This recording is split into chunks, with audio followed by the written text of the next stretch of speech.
Hello, I wanted to talk about a trip my wife Beth and I took soon after we were married.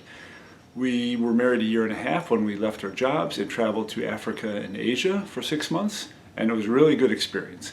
What we did was we traveled briefly to Norway to see my family, and we borrowed a car and traveled around there for a while, and that was really exciting. Then we went down to Egypt and traveled to Cairo and Luxor, and then over to Israel and Jordan, and got to see many interesting sites there. And that was 1994, the fall of 94. And then we went down to Nairobi in Kenya and took a local bus down to Tanzania towards the Serengeti. And I remember at that time I was really interested in meeting Masai Mara and actually getting to meet real tribal people, and I was impressed on this local bus when one got on the bus and sat in front of me with his red robes and his spear, and I thought that was really interesting how approachable that was. So we were traveling by local conveyance, and that's what can happen. Then we went up to Serengeti, then we went to Arusha, and we climbed Mount Kilimanjaro up to Huru Peak, and then over to Zanzibar, and then to India, to Mumbai, and traveled around southern India, which I thought was really fascinating for my first trip especially. Then to northern India, then to Nepal, and traveled around the Kumbh region up towards Everest. And then flew to Bangkok, and then traveled around Southeast Asia, which was my first time in Southeast Asia, so that was exciting. All the way down to Lombok through the Indonesian archipelago, from Sumatra to Java to Bali to Lombok, and then we went through Malaysia, and little did I know that Malaysia would have a big importance in our life some years later, because that's where I did my field work for my dissertation. Then we went up to Hong Kong and traveled in China for a while, and then we went home. So that was our trip. It was a great experience, and one that we still tap into. And more specifically, I guess, in Egypt, going back to the start of the trip, well, we were in Norway for a while to see my family. It was the first time Beth got to meet my family, so that was really good. And my cousin was gracious enough to loan us a car, and I think it was a Lada, which was a Russian car. And the joke there was everything broke on those cars except for the engine and the brakes. And it was a good trip, and we saw a lot of wonderful things there. And saw an aunt and uncle that live on a remote island, Brumlo, which was just a wild place, and saw the fjord country, and my family too, so that was a great treat. Especially for Beth, it was her first time there. Then in Cairo, we had a wonderful time. We saw the pyramids and those kind of things, and I got to go through a pyramid. A fellow came up to me and said, "Do you want to go through a tunnel in the pyramids?" And I said, "Sure."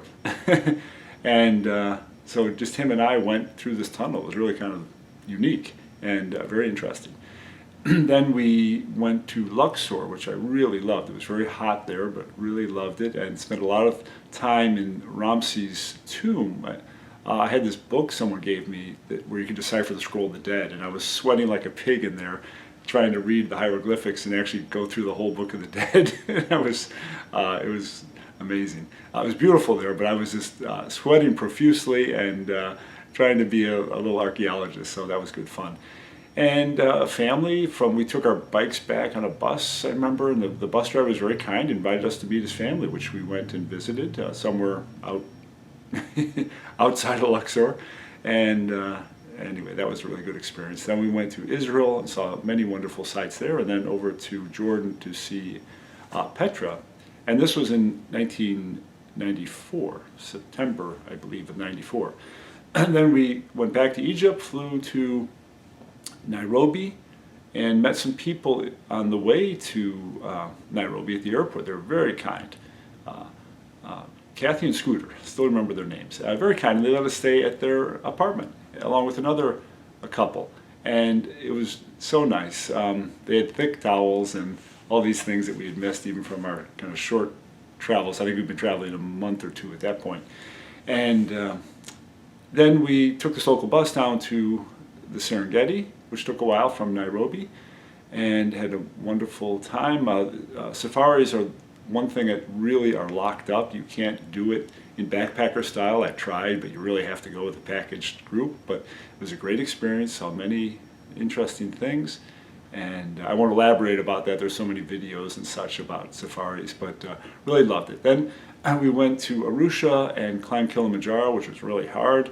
My Norwegian lungs do not do well at that altitude, and I just, pure willpower got me up to the summit. Beth did much better, I felt. But Pole Pole went very slowly. Went to Gilman Point, which is the top of the summit, but the highest point is Huru. So after I rested at Gilman a bit, I remember I did the other hour and a half, sort of this lateral walk over to Arusha. But every step was very painful. I remember that. So it's not technically difficult, but it was really a difficult thing because of the air. It's about 19,400 feet, I believe, something like that. It's very high. And then we went to Zanzibar, went on a spice tour there, and really loved that. Saw where cloves grow and cashews and many other interesting things. Took local bus there from Arusha to Zanzibar, and had a lot of dried fish and vegetables on the way, and really, really loved that part of Eastern Africa. And then we flew to Mumbai and went to Alura Najanta and some of the southern cities, which I had found to be really nice on my first trip in 1984. And it was different going, then I was going by myself. Going with a wife was much more difficult actually in India, unfortunately. And we had, but mainly good experiences, but there were some challenges too. I mean, different than when I went by myself. And then we went up to northern India, to Delhi and Agra, and saw the Taj Mahal and those things. And I'm not sure how long we spent in India, I guess a month. And then up to Nepal and went trekking. And I had never trekked in the Everest region. I had been in Annapurna before, so this was nice and really liked that.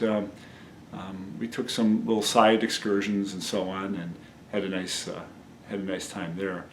Then we flew to Bangkok and on Khao San Road with a lot of drunks, unfortunately, and had some problems with that. But had a nice time in Bangkok, and then went down overland through Malaysia to Indonesia, and one of the unique things there is in Singapore, which even at that time was very modernized. We took a boat over to Sumatra, and it was sort of like we went from one world to another, because the city, and the thought was to go from Sumatra over to Bukit Tinggi, which is on the other side of Sumatra.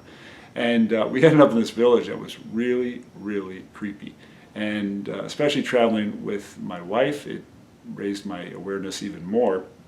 And sort of the first time ever, my instincts were such that we just needed to get a hotel and get off the street, because it was really a creepy town. I don't remember the name of the town offhand, but it had a bad vibe. So we kind of holed up in a hotel, and then, and it wasn't that bad, but somehow I remember the chemistry was odd. So anyway, I looked for a boat the next day, and these boats were very, very primitive, and Beth, for the first time ever, just gently said, "Well, I don't think this is a good idea." And she was very wise, because these boats, you slept on wooden boards, and there was no bathroom, and it was really, and they were very small, and really kind of a wild thing. So we ended up taking the bus over to Bukit Tinggi, and then from Bukit Tinggi we took a bus over to Java on the Trans-Sumatran Highway, and that was funny because I still remember the bus. It was going about 20 or 30 miles per hour, and I thought, I can't wait till we get on the Trans-Sumatra Highway. And then I finally realized we were on the Trans-Sumatran Highway. And it was a curvy, windy road that you only could go about 30 miles per hour on, so I thought that was funny. And then in Java, I went to Yogyakarta and Jakarta and these kind of things, and that was really nice. And then to Bali, which many people visit, and this is all my first time in this area, and that was nice. And then to Lombok, and had some beautiful snorkeling there. I forgot to mention Malaysia, because we went through Malaysia on the way back too. There we went to the Perhentian Islands, to Terengganu, and some other areas, and really liked Malaysia. We kind of went through it quickly, and as I mentioned earlier, I didn't know that some years later we would I spent almost 5 months there doing my field work for my dissertation, so Malaysia became more important later. But I really liked Malaysia. I liked Indonesia. Well, I liked all these countries. I shouldn't pick out favorites. But Anyway, then we came back to Singapore and then went up to Bangkok to get our connecting flight over to Hong Kong. And liked Hong Kong, but it was really expensive. So sort of the first time on our trip, we just ate at McDonald's. It was the only place we could afford, but really liked it. And then we got our visas for China, and we went up to Guilin, Yangshan area on the Li River, and that was absolutely spectacular and loved it. Then we went up to Beijing and toured the sites there, the Forbidden City and so on, and took the train up there, which was I guess a little more posh than Indian trains. Well, yeah, well, they certainly were in the 80s. But anyway, it was kind of the primitive fare, but it was fine. People were nice to us, and we could have all the hot water we wanted to make noodles and so on, because it was a long trip. And then we enjoyed Beijing and came back to Hong Kong, and then came back home. And Beth had gotten a leave of absence from her job. Her company was pretty gracious. I had to quit my job. And I then started looking for another job, and we kind of restarted our lives again in the U.S. But it was a wonderful experience. Again, we spent 6 months doing this, and we put our things in storage of different sorts, so it wasn't a full-blown sellout I'd done when I went overseas after college. But it was a delightful experience, and soon after we kind of settled down and we started having a family, and we still tap into those memories with great joy. Thank you.